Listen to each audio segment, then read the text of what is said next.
Bien le bonjour tout le monde, bienvenue sur le Blue Channel. On se retrouve aujourd'hui pour un nouveau numéro des One Piece Weekly News dans lesquels on fait le tour de l'actualité autour du chef-d'œuvre d'Eiichiro Oda. Au programme, le chapitre 921, les événements One Piece en France, un nouveau roman annoncé, des nouvelles de la Tea Party et bien plus encore, alors sans plus attendre, c'est parti. On commence avec la sortie du chapitre 921 de One Piece qui nous embarque encore plus loin dans les péripéties sur Wano Kuni. Attention, si vous lisez pas les scans, rendez-vous directement à la minute qui s'affiche à l'écran pour éviter de vous faire spoiler, bah oui, ça serait dommage.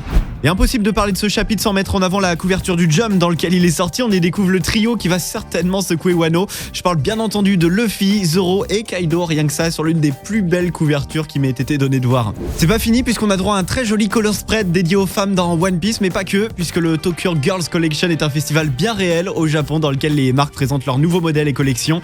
Oda lui rend hommage d'une belle façon en nous présentant les ladies de Grand Line tout habillées dans un style qui leur est propre. Pour parler du chapitre en lui-même, l'heure de la rébellion a sonné et aura lieu lors de l'heure des deux oiseaux qui correspond à 17h30-18h. Et on peut noter plusieurs références et parallèles comme par exemple le Habu qui est un serpent originaire d'Okinawa. Un clin d'œil pas forcément anodin puisqu'on apprend que Kaido peut prendre la forme d'un dragon chinois, créature mythique qui fut empruntée ponctuellement par le folklore japonais. Et si on se penche un peu sur l'histoire d'Okinawa, on se rend compte qu'elle fut un lieu de tension entre la Chine et le Japon avec notamment la naissance du royaume des Ryukyu. Kaido pourrait être la personnification de la Chine puisqu'on le sait, Oda fait beaucoup d'allégories dans son œuvre. Et avant de clore sur ce chapitre, si vous ne l'avez pas remarqué, en inversant le chiffre 921, on tombe sur 129, ce qui nous emmène à un chapitre assez spécial durant lequel les géants Dory et Brogy s'affrontent et expliquent que nul ne peut résister à leur hache hormis le serpent de sang. Une référence à Kaido, à Redline, tout est possible, en tout cas une fois de plus, Oda a le sens du détail. On enchaîne avec une excellente nouvelle pour les Parisiens et les Français, plus globalement avec une exposition One Piece qui a lieu en ce moment à l'Aquarium de Paris, pas loin du Trocadéro.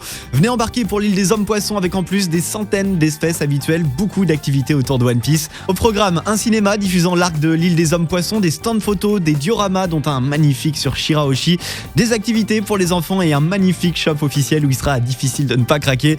Plusieurs membres de l'équipe ont eu l'occasion de s'y rendre et je vous assure que ça vaut le détour. Alors si vous voulez voir plus souvent ce genre d'événements autour de One Piece en France, pensez à vous y déplacer pour soutenir l'initiative. Et en parlant d'exposition, quelques nouvelles de la Tea Party. Première exposition indépendante consacrée à One Piece en France, organisée par All Blue Channel qui vient tout juste de trouver une salle.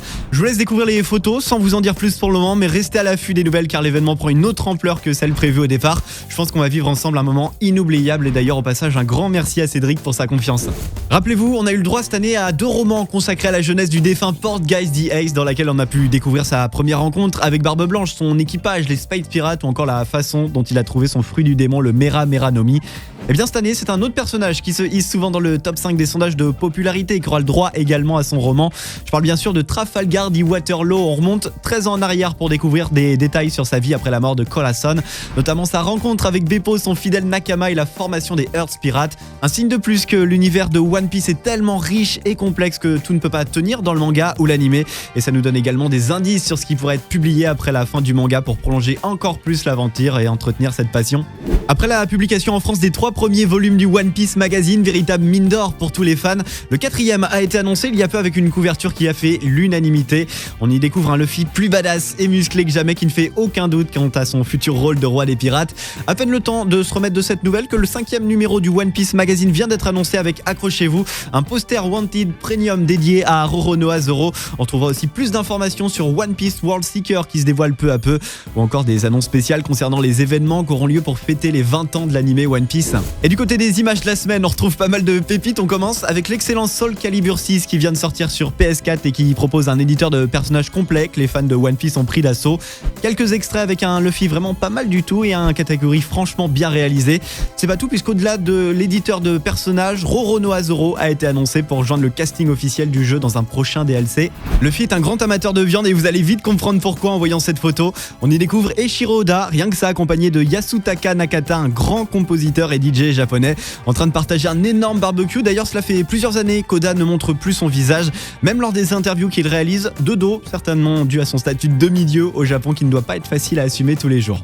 Et on termine avec 2 montages que j'ai tout particulièrement appréciés, surtout sachant que la série live action One Piece est actuellement en préparation. D'un côté, on retrouve Dwayne Johnson alias The Rock dans le rôle de Franky pour un résultat qui personnellement me plaît pas mal, et de l'autre, un Leonardo DiCaprio en Sanji, rôle qui lui collerait parfaitement à la peau. Bien sûr, sûr, il ne s'agit que de montage amateur et rien d'officiel n'a été annoncé concernant le casting de la série. Je profite de la fin de cette vidéo pour conseiller aux pirates parmi vous un excellent animé qui vous fera patienter entre les chapitres et les épisodes de One Piece. Je parle de Bodacious Space Pirates, dans lequel on suit les aventures de Marika Kato qui va se retrouver du jour au lendemain propulsée au poste de capitaine à bord du Benten Maru, navire de l'espace. La piraterie et l'espace sont des thèmes déjà très présents dans One Piece et on retrouve ce petit quelque chose d'aventure qui vous emballera sûrement. C'est édité chez Kazé dans un magnifique coffret, alors n'hésitez pas. C'est la fin de ces One Piece Weekly News, merci de les avoir suivis et pour la route, tiens, j'ai une petite question pour vous. Parmi les Supernovae, alias la pire génération, qui tirera le mieux son épingle du jeu selon vous? Dites-le moi en commentaire. Quant à moi, je vous donne rendez-vous très vite pour de nouvelles aventures et d'ici là, portez-vous bien. À bientôt sur le Blue Channel.